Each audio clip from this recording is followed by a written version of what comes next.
नमस्कार भाई सभी को। और भौतिक विज्ञान में आज हम जो हमारा पहला अध्याय है, पहला जो चैप्टर है हमारा, उसको शुरू कर रहे हैं। भौतिक राशियाँ, मात्रक और मापन पद्धतियाँ। तो शुरू करते हैं। भौतिक विज्ञान यानी फिजिक्स। और फिजिक्स की जो उत्पत्ति हुई है वो ये आपकी फ्यूसिस शब्द से। फिजिक्स की उत्पत्ति फ्यूसिस शब्द, जो कि ग्रीक शब्द है, ग्रीक। ठीक है भाई, जिसका अर्थ होता है प्रकृति या प्रकृति से संबंधित जानकारी, उसको बोलते हैं फ्यूसिस। और फ्यूसिस जब अपडेट हुआ तो कहलाया फ्यूजिका। फ्यूजिका। और फ्यूजिका है लैटिन शब्द। और फ्यूजिका जब अपडेट हुआ तो कहलाया फिजिक्स।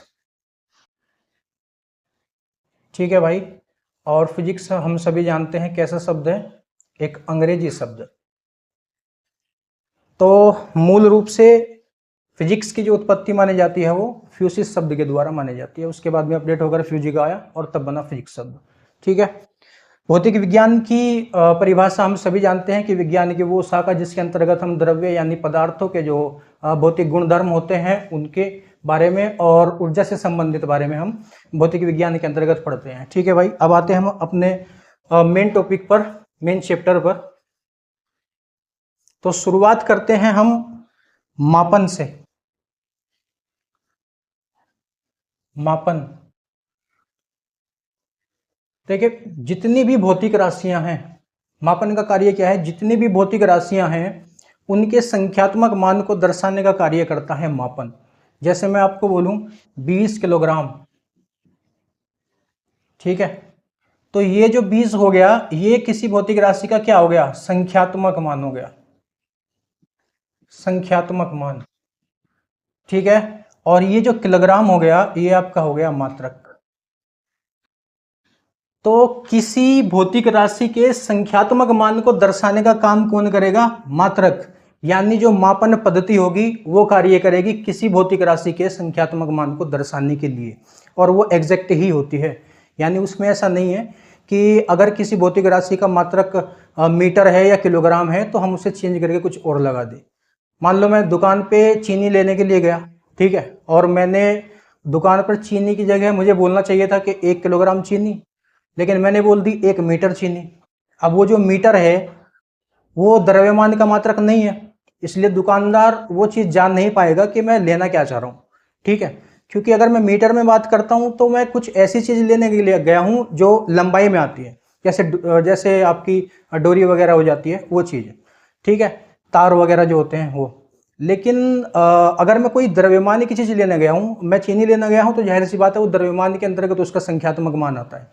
तो चीनी मुझे किलोग्राम में ही बोलनी पड़ेगी या ग्राम में बोलनी पड़ेगी। ठीक है। तो वो जो होता है वो एग्जैक्ट मात्रक होता है किसी भी भौतिक राशि का, जो आता है आपकी मापन पद्धति के अंतर्गत। ठीक है भाई।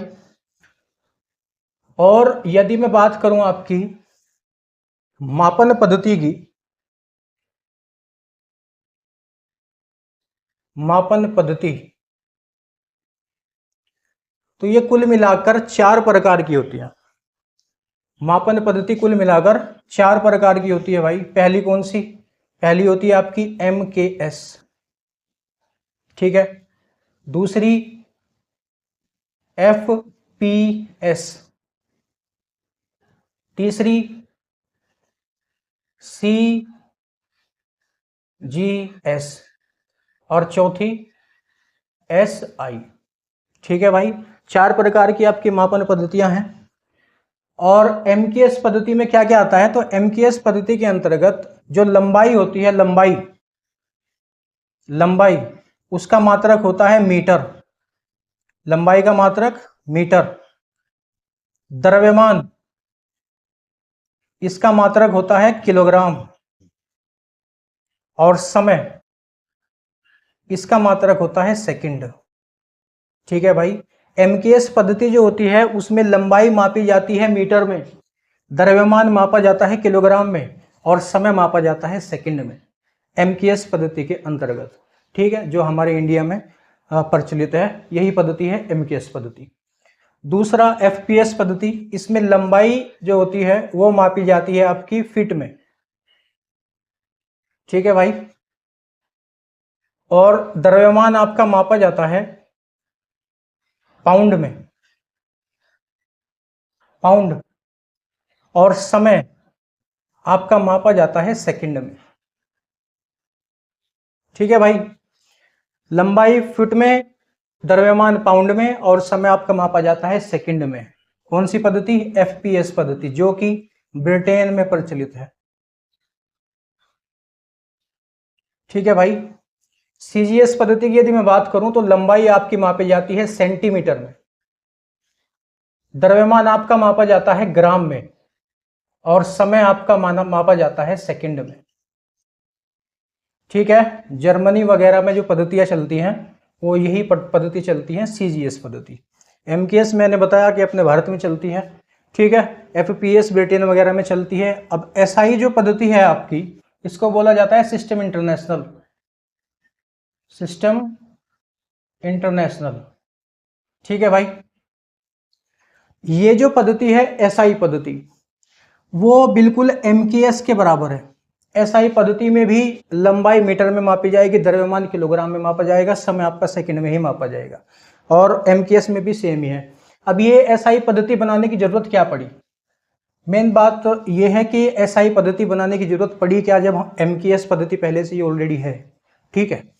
जैसे आप इसके नाम से समझ गए होंगे, सिस्टम ऑफ इंटरनेशनल, यानी अंतरराष्ट्रीय पद्धति जो अंतरराष्ट्रीय स्तर पर चलती है वो कहलाती है सिस्टम इंटरनेशनल, अंतरराष्ट्रीय पद्धति। उदाहरण के तौर पर यदि मैं आपको बताऊं तो चलो एक एग्जांपल लेते हैं कि मान लीजिए 3 गांव हैं, अलग अलग गांव, मतलब विलेज, 3 अलग अलग गांव हैं, और तीनों गांव में अलग अलग तरीके की भाषा बोली जाती है। एक गांव में बोली जाती है आपकी हिंदी, एक गांव में आपकी बोली जाती है इंग्लिश, और एक गांव में आपकी बोली जाती है तमिल। ठीक है। अब मान के चलिए कि जो हिंदी बोलने वाले हैं वो तमिल और इंग्लिश नहीं जानते, तमिल बोलने वाले हैं वो हिंदी और अंग्रेजी नहीं जानते, और अंग्रेजी बोलने वाले हैं हिंदी और तमिल नहीं जानते। ठीक है। कुल मिलाकर तीनों गांव की अलग अलग लैंग्वेज है, वो अपने अपने गांव में अपनी अपनी लैंग्वेज यूज करते हैं, अपनी अपनी भाषा यूज करते हैं। ठीक है। लेकिन जब तीनों गांव के लोग आपस में मिलते हैं तो उन्हें एक दूसरे की भाषा समझने में प्रॉब्लम होती है। ठीक है। अपने गांव में वो अपनी भाषा यूज करते हैं, लेकिन जब वो गांव से बाहर निकलकर किसी दूसरे व्यक्ति से, दूसरे गांव के व्यक्ति से मिलते हैं तो उसकी भाषा समझने में उसे दिक्कत होती है। इसलिए उन सभी 3 गांव के व्यक्तियों ने ये तय किया कि भाई अपने जो गांव हैं उसमें आप अपनी भाषा रखिए, जो आपकी खुद की एक लैंग्वेज है, लेकिन जब भी हम तीनों गांव में से किसी गांव का व्यक्ति किसी दूसरे गांव से मिलेगा तो उसमें एक ऐसी भाषा आप सेट कर लीजिए कि जो तीनों गांव के व्यक्ति बोल सके, उसे समझ सके, और वही भाषा हमारी चलती रही। ठीक है।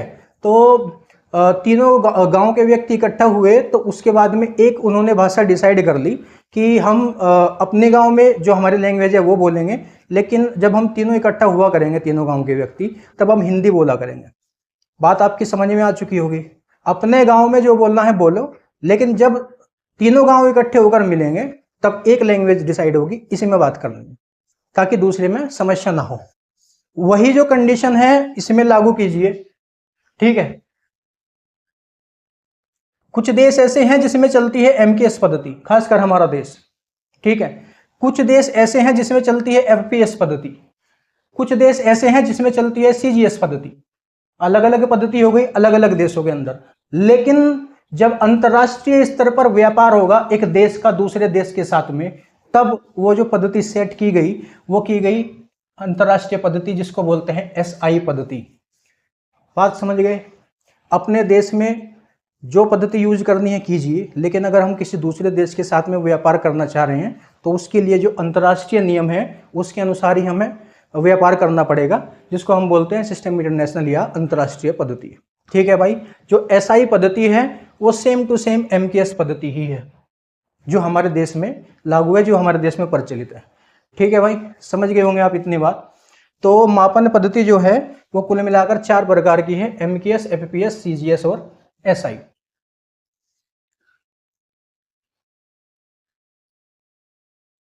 अब बात करते हैं भौतिक राशियों की।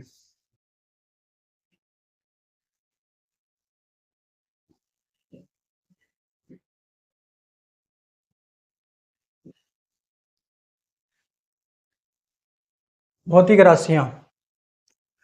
तो कुल मिलाकर जो भौतिक राशि है उनका वर्गीकरण दो तरीके से किया गया है भाई। उनका वर्गीकरण दो तरीके से किया गया है। पहला जो है वो किया गया है मापन तथा मात्रक के आधार पर।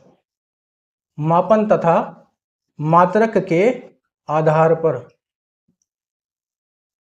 ठीक है। और दूसरा किया गया है परिमाण तथा दिशा के आधार पर। परिमाण तथा दिशा के आधार पर। मापन तथा मात्रक के आधार पर जो हमारी राशियां हैं वो दो प्रकार की होती है। पहली मूल राशि और दूसरी व्युत्पन्न राशि।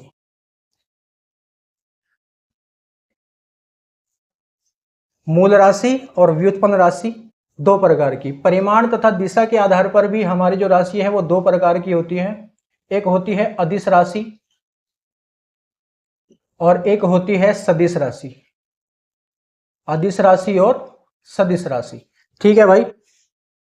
तो शुरुआत हम करेंगे मूल राशि और व्युत्पन्न राशियों से, जो कि मापन और मात्रक के आधार पर बनाई गई है।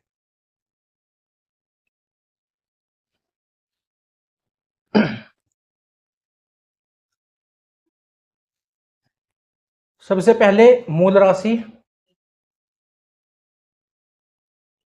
तो क्या होती है भाई मूल राशियां? ऐसी राशि, परिभाषा लिख सकते हैं हम इसकी, ऐसी राशि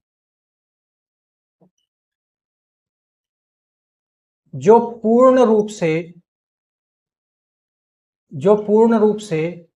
स्वतंत्र होती है। जो पूर्ण रूप से स्वतंत्र होती है तथा जिनका किसी अन्य राशि से कोई संबंध नहीं होता। ऐसी राशि जो पूर्ण रूप से स्वतंत्र होती है तथा जिनका किसी अन्य राशि से कोई संबंध नहीं होता वो कहलाती है आपकी मूल राशियां। जैसे उदाहरण के तौर पर आप ले सकते हैं लंबाई, समय, ताप।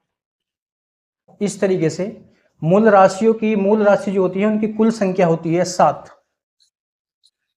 मूल राशियों की कुल संख्या 7। और ये सातों अभी हम टेबल बनाकर लिखेंगे, लेकिन उससे पहले साथ के साथ में हम पढ़ लेंगे मूल मात्रकों के बारे में, क्योंकि जब हम मूल राशियों का टेबल बनाएंगे तो उसके साथ में मूल राशियों के मात्रक भी लिखने हमें पड़ेंगे। तो साथ के साथ में पहले हम यहाँ मात्रक ही पढ़ लेते हैं, ठीक है भाई। मूल राशियां, मूल मात्रक। मूल मात्रक क्या होते हैं? देखो, जिस प्रकार से मूल राशियां पूर्ण रूप से स्वतंत्र होती है उसी प्रकार से मूल मात्रक भी पूर्ण रूप से स्वतंत्र होते हैं, ठीक है। और मूल राशियों के संख्यात्मक मान को दर्शाने वाले कहलाते हैं मूल मात्रक, ठीक है। मैंने आपको मात्रक समझाया था क्या होते हैं। किसी भी राशि का जो संख्यात्मक मान है उसको प्रदर्शित करता है मात्रक। तो मूल राशि के संख्यात्मक मान को प्रदर्शित करने वाले कहलाते हैं मूल मात्रक, ठीक है। जैसे लंबाई है, ठीक, और मैंने बोल दिया कि 20 मीटर लंबाई है, 20 मीटर। तो ये जो मीटर हो गया ये कैसा हो गया? ये मूल मात्रक हो गया। और ये 20 इसका संख्यात्मक मान हो गया, ठीक है भाई। तो ये कहलाते हैं मूल मात्रक। अब हम पढ़ते हैं जो मूल राशियां हैं साथ के साथ उनके बारे में। और आप इसको एक टेबल बनाकर लिख भी सकते हैं।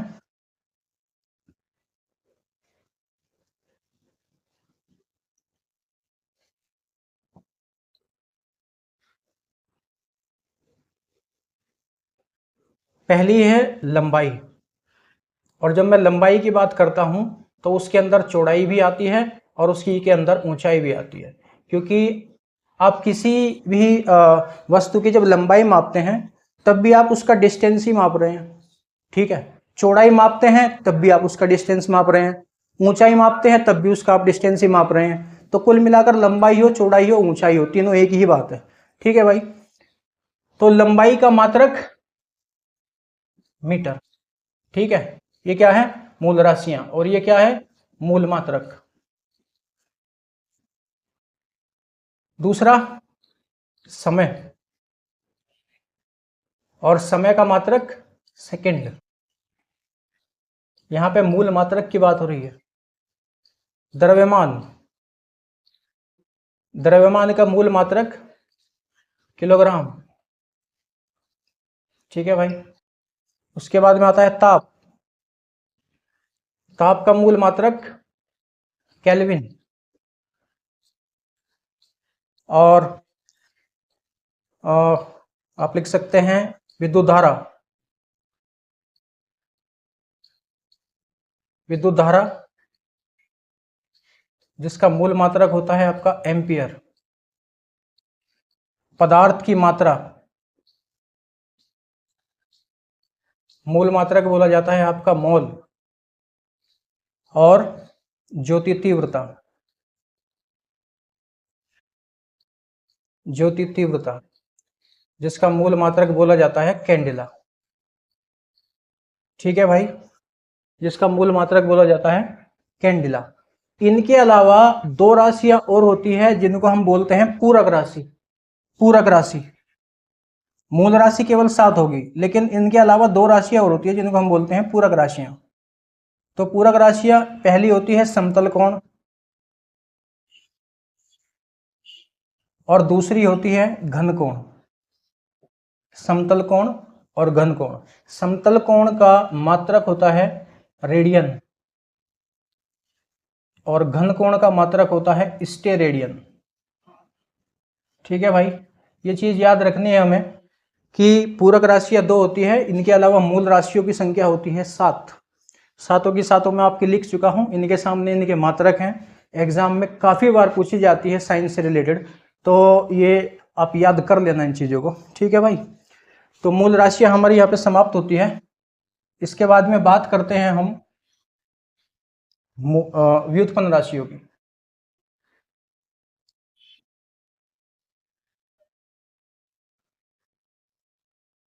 व्युत्पन्न राशियां,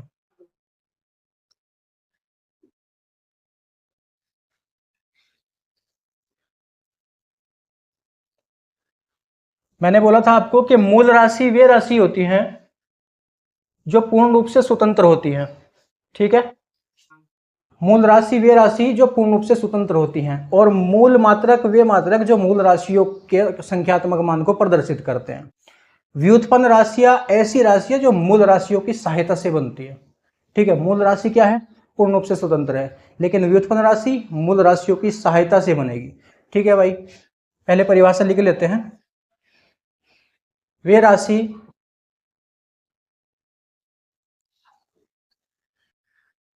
जो मूल राशियों की सहायता से प्राप्त होती हैं, वे राशि जो मूल राशियों की सहायता से प्राप्त होती हैं क्या कहलाती है, व्युत्पन्न राशि। जैसे जैसे क्षेत्रफल, आयतन, ठीक है, चाल, ये सब की सब क्या है भाई, ये है व्युत्पन्न राशियां। किसकी सहायता से प्राप्त हुई हैं, मूल राशियों की सहायता से प्राप्त हुई हैं। ठीक है, जैसे क्षेत्रफल है, क्षेत्रफल का कुछ ना कुछ फॉर्मूला होगा। आयतन है, आयतन का कुछ ना कुछ फॉर्मूला होगा। चाल है, कुछ ना कुछ फॉर्मूला होगा। यानी अगर हम इसकी शॉर्ट ट्रिक में से याद रखें तो मूल राशियां ऐसी राशि होंगी जिनका कोई फॉर्मूला नहीं बन सकता। ठीक है, व्युत्पन्न राशियां वे राशियां होंगी जिनका कुछ ना कुछ फॉर्मूला आपको जरूर मिलेगा। जैसा क्षेत्रफल है, क्षेत्रफल का फॉर्मूला क्या होता है, लंबाई गुणा चौड़ाई। आयतन है, लंबाई गुणा चौड़ाई गुणा ऊंचाई। ठीक है, चाल है, चाल बराबर क्या होता है, दूरी बटे समय। तो यानी जो व्युत्पन्न राशि होंगी उनका कुछ ना कुछ फॉर्मूला जरूर मिलेगा। मूल राशियां पूर्ण रूप से स्वतंत्र होगी, उनका कोई फॉर्मूला नहीं मिलेगा। व्युत्पन्न राशियों का फॉर्मूला 100% आपको देखने को मिलेगा। ठीक है भाई, मैंने आपको बोला कि व्युत्पन्न राशि मूल राशियों की सहायता से बनती है। अब जरा देखिए, लंबाई क्या है, मूल राशि, और मैंने आपको बताया था लंबाई हो चाहे चौड़ाई हो चाहे ऊंचाई हो, सब कुछ डिस्टेंस में ही चलता है। तो बात एक ही हो गई, चाहे लंबाई बोलो चौड़ाई बोलो ऊंचाई बोलो, यानी दोनों कैसी राशि हैं, मूल राशि। तो मूल राशि मिलकर क्या बना रही है, व्युत्पन्न राशि।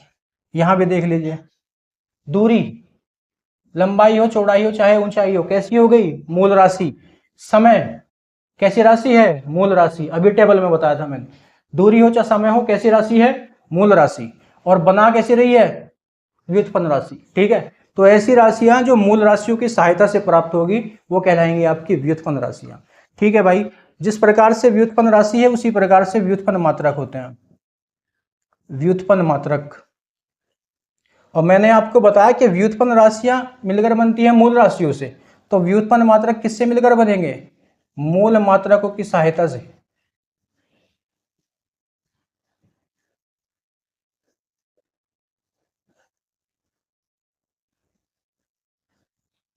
किससे बनेंगे भाई, मूल मात्रकों की सहायता से प्राप्त होते हैं व्युत्पन्न मात्रक। अब जैसे मैंने आपको बोला कि क्षेत्रफल, चलिए एक उदाहरण ले लेते हैं। जैसे मैंने आपको बोला क्षेत्रफल, क्षेत्रफल का मैंने आपको फॉर्मूला बताया, लंबाई गुणा चौड़ाई।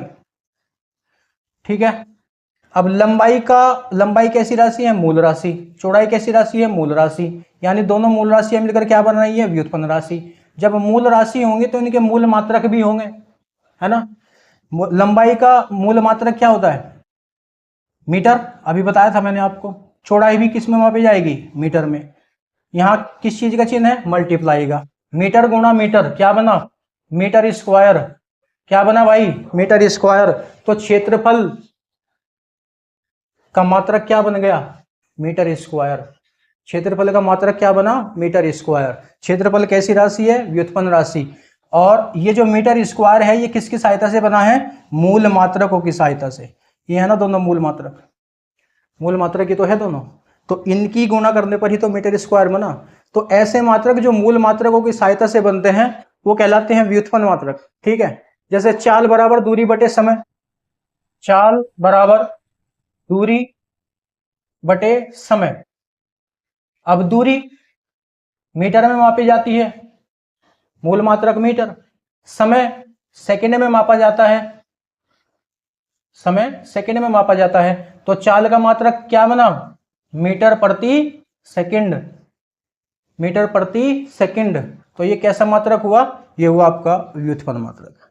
ठीक है भाई, तो उम्मीद है कि जो मैंने आपको मूल राशियां और व्युत्पन्न राशियां, मूल मात्रक और व्युत्पन्न मात्रक, और इनके अलावा जो आपकी सातों मूल राशि हैं, उनके अलावा दो पूरक राशि हैं, उन सभी के बारे में मैंने आपको बताया है।